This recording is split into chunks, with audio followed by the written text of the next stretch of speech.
വെളിച്ചത്തിലേക്കുള്ള യാത്ര തുടർന്നുകൊണ്ടിരിക്കുകയാണ്.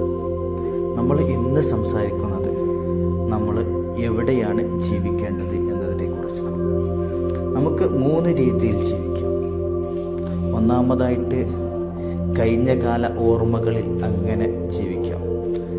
രണ്ടാമതായിട്ട് നമ്മൾ ഇപ്പോൾ നിൽക്കുന്ന സമയത്ത് എന്തൊക്കെ ചെയ്ത് നമുക്ക് കാര്യപ്രസക്തമായ കാര്യങ്ങൾ ചെയ്ത് ജീവിക്കാം. മൂന്നാമതായിട്ട് ഭാവിയിൽ പ്രതീക്ഷയർപ്പിച്ച് അങ്ങനെയും ജീവിക്കാം. ഇങ്ങനെ 3 രീതിയിൽ ഒരു മനുഷ്യനെ ജീവിക്കാൻ സാധിക്കും. അതിൽ ഏതാണ് ബെറ്റർ എന്നതിനെ കുറിച്ചാണ് നമ്മൾ സംസാരിക്കുന്നത്. ഒന്നാമത്തത് ഇന്നലകളിലെ ഓർമ്മകൾ, കഴിഞ്ഞകാല ഓർമ്മകളെ കുറിച്ച് നമ്മൾ ഇങ്ങനെ ആലോചിച്ച് ജീവിതം തള്ളി നീക്കുമ്പോൾ സ്വാഭാവികമായിട്ടും അത് നമുക്ക് ഇഷ്ടപ്പെടാത്ത, നമ്മൾ സങ്കടപ്പെടുത്തുന്ന ഒരുപാട് ഓർമ്മകളുണ്ടാവും.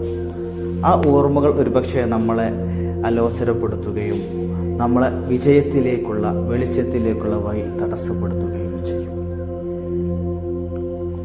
രണ്ടാമതായിട്ട് നമ്മൾ ഭാവിയെക്കുറിച്ച് ആലോചിച്ച് ജീവിക്കുമ്പോൾ ഒരുപക്ഷെ എനിക്ക് ഭാവിയിൽ ഞാൻ വലിയ സക്സസ്ഫുൾ ലൈഫ്, നല്ല വെളിച്ചം കണ്ടെത്തുന്ന, എൻ്റെ പാഷൻ കണ്ടെത്തിയ ഒരു മനുഷ്യനായി മാറും എന്നിങ്ങനെ ആലോചിച്ച് ജീവിക്കുമ്പോൾ നമ്മൾ ആലോചന മാത്രമേ ചിലപ്പോൾ നടക്കുകയുള്ളൂ.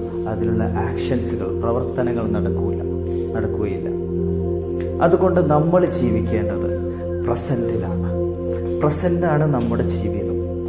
നാളെ എന്നത് ഒന്ന് ഇല്ല. നാളെക്കുറിച്ച് ആരും കണ്ടിട്ടില്ല. പറഞ്ഞ അറിവ് മാത്രമേ ഉള്ളൂ. നമ്മൾ നാളെ ചെയ്യാം എന്ന് പറയുമ്പോൾ അത് നാളെ ഇന്നായി മാറിയിട്ടുണ്ടാവും. അതുകൊണ്ട് നമ്മൾ നിലനിൽക്കുന്ന സമയം, നമ്മൾ ഉണർന്നിരിക്കുന്ന സമയം, നമ്മൾ ജീവിക്കുന്ന സമയം, ഏത് രീതിയിലാണോ നമ്മൾ അതിനെ ഉപയോഗപ്പെടുത്തുന്നത് അതിനനുസരിച്ചാണ് നാളെകൾ സൃഷ്ടിക്കപ്പെടുക. അതുകൊണ്ട് ഇന്നുള്ള സമയം ഒന്നും മാറ്റിവെക്കാതെ, നീട്ടിവെക്കാതെ, മടി കാണിക്കാതെ നമ്മൾ ജീവിക്കുന്ന സമയത്ത് നല്ല രീതിയിൽ, നല്ല പോസിറ്റീവായ ചിന്തകൾ കൊടുത്ത്, പോസിറ്റീവായ പ്രവർത്തനങ്ങൾ ചെയ്ത് നമ്മളെ നാളെ ഭാസുരമാക്കാൻ വേണ്ടി നമ്മൾ ശ്രമിക്കുമ്പോഴാണ്